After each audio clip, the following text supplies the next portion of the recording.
www.desiblitz.com. Hi, this is Rajesh Gogna.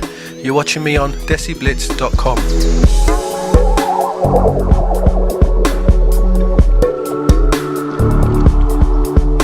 Well, I was quite fortunate that I was born into a family of goldsmiths. I'm the fourth generation now, practicing as a metal worker and a specialist in jewellery and silversmithing. There is a method that goes into designing things, and I think it's usually all in our head. You know, the artist will hold that secret to themselves. I think I work in a different way compared to some of the silversmiths. I'm very meticulous about how I put my projects together. Sometimes I'll spend a whole year thinking about a project and not do very much in the production side of things. My family were quite keen that I continued the tradition, and I am the only one who's actually continuing it in my family, whereas my other siblings aren't interested, to be fair. They're all into other careers. So it is very much about how I was kind of directed through my family, and that was at the age of 16. So as soon as leaving school, I went straight into a specialist art college that provided jewellery education. I was looking at how other makers were working around me in the kind of Western world, and everything was very much about the tabletop, because traditionally silver was seen to be used as a utilitarian object, or a teapot or a vase, and I had already trodden that territory. So for me, it was about taking the kind of precious metal from the tabletop and making art objects that sat on the wall. So again, that's opened up a new audience for me, I think.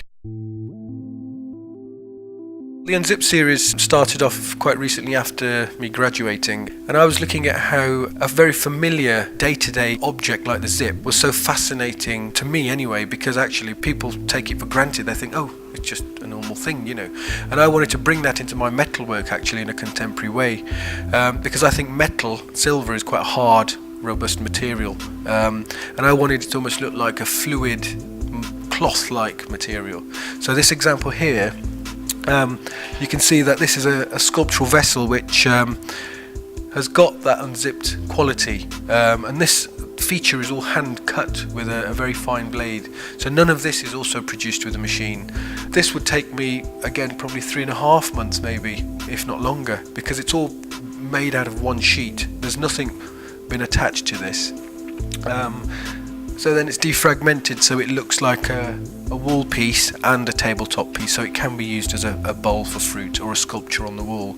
This example here, which was one of the pieces I did for the Indian government project, if you look at the motifs on that, they're very much similar to the water containers, the lota, which is the very traditional kind of water decanter that they use in India.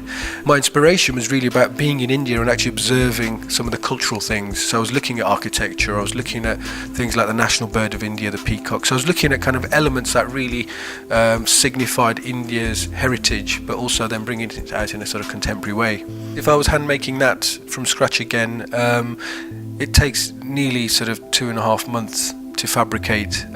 Some of the detail actually is chased on, which is a hand technique. It's a very traditional Indian technique actually.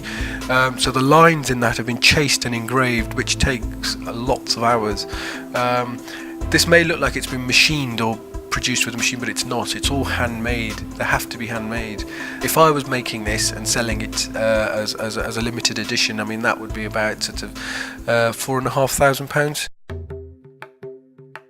I think there are still a lack of motivated designer makers within the Asian kind of culture, because they're not always thinking that this is a profitable direction in their future. You know, they see other forms of training and education to be more profitable, or I would say the parents probably see it more, you know, in the best interest of the youngster.